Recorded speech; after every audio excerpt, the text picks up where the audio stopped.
మరో breaking news. క్షణిక ఆవేశంలో భార్య ఉరితాడుకు వేలాడుతుంటే అది చూసిన భర్త కాపాడాల్సిన బాధ్యతను మర్చిపోయాడు.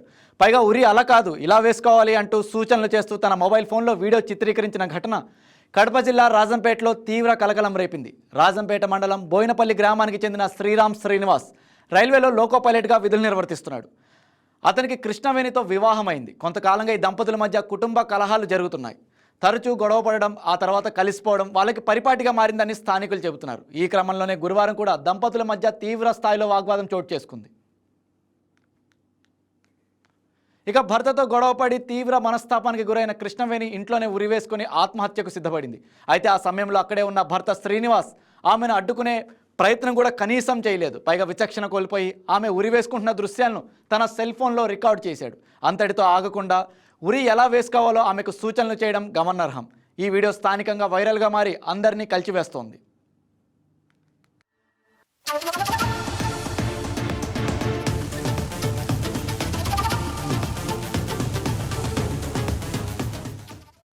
ఇక కృష్ణవేణి మృతి వార్త తెలుసుకున్న ఆమె బంధువులు శోక సంద్రంలో మునిగిపోయారు. భార్య కళ్ళెదుటే ప్రాణాలు విడుస్తుంటే అడ్డుకోకపోగా వీడియో తీసిన శ్రీనివాస్పై వారు తీవ్ర ఆగ్రహం వ్యక్తం చేశారు. అతడిపై దాడికి యత్నించగా సమాచారం అందుకున్న పోలీసులు వెంటనే ఘటనా స్థలానికి చేరుకొని పరిస్థితిని అదుపు చేశారు.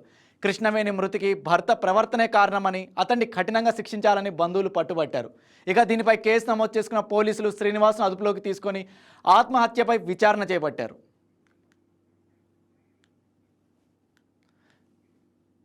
ఇక ఇదే అంశానికి సంబంధించి మరింత సమాచారం మా స్పెషల్ కరెస్పాండెంట్ సాయి సురేష్ అందిస్తారు. సాయి సురేష్, ఇక భార్య కళ్ళెదుటే ఉరి వేసుకుంటుంటే భర్త అలానే వీడియోలు తీసి సోషల్ మీడియాలో వైరల్ చేసినట్లు తెలుస్తోంది. దీనికి సంబంధించి మీరేమంటారు ఈ ఘటనపై? రైట్ రాజకుమార్, ఏదైతే కడప జిల్లా రాజంపేట మండలంలో సమీపంలో ఉన్నటువంటి బోయినపల్లి గ్రామంలో ఒక విషాద ఛాయ ఘటన ఈరోజు మధ్యాహ్న సమయంలో వెలుగు చూసింది. స్థానికంగా ఉన్నటువంటి ఎవరైతే శ్రీనివాస్ అతను సాధారణంగా రైల్వేలో లోకో పైలట్ గా విధులు నిర్వహిస్తున్నారు. మరియు అతను సతీమణి కృష్ణవేణి గురువారం గొడవ పడ్డారు. సాధారణంగా వీరిద్దరు తరచూ గొడవ పడుతున్నారు. కొద్దిసేపటికి ఆ గొడవలు కాస్త సర్దుమణుగుతుంటాయి. ఈ నేపథ్యంలో అటు స్థానికులు కూడా వాళ్ళిద్దరి మధ్య జరిగినటువంటి వివాదాలకు కూడా ఇవి నిత్యం వాళ్ళిద్దరి మధ్య జరుగుతూనే ఉంటాయి, ఇవి వారి కొత్త ఏం కాదు అన్న తరహాలో స్థానికులు కూడా ఎటువంటి ఇన్వాల్వ్మెంట్ అయితే అవ్వలేదు. ఈ నేపథ్యంలోనే కూడా ఆ యొక్క కృష్ణవేణి ఎవరైతే ఉన్నారో భర్తతో గొడవ పడిన తర్వాత మనస్తాపానికి చెందినట్టు మనం చూసుకోవచ్చు. ఈ యొక్క మనస్తాపం నేపథ్యంలోనే తాను ఉరి వేసుకోవడానికి సిద్ధపడ్డట్టు భర్త కళ్ళు ఎదురుగానే ఒక ఫ్యాన్ ఉరేసుకోవడం కూడా మనం చూసుకున్నాము.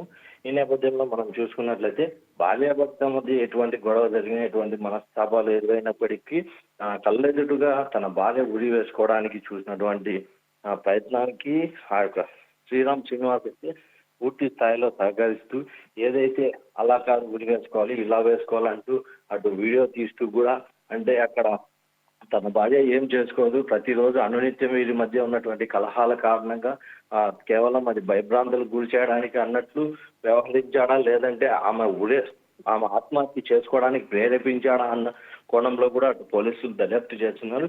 ఏదైతే ఏమైనా కానీ పూర్తి స్థాయిలో మనం ఇక్కడ చూసుకున్నట్లయితే శ్రీనివాస్ సైకో అంటూ కూడా ఇక్కడ స్థానికులు ఆగ్రహం వ్యక్తం చేసుకున్నారు. ఎందుకంటే స్థానికంగా ఉన్నటువంటి శ్రీనివాస్ పైన ఏదైతే తన భార్య ఉరి వేసుకుంటున్న నేపథ్యంలో అలా కాదు ఇలా ఉరి వేసుకోవాలంటూ తన భార్యను ప్రోత్సహించి ఆ యొక్క వీడియోను కూడా సోషల్ మీడియాలో అప్లోడ్ చేయడం, అదేవిధంగా స్థానికంగా వీడియోను కూడా రికార్డ్ చేయడం పైన స్థానికులు విమర్శలు రేపెత్తుతున్నారు. Rajkumar. Okay, right Sai Suresh, thank you. Please subscribe to YK TV Network. Please subscribe to YK TV. Please watch YK News. Don't forget to subscribe YK News channel.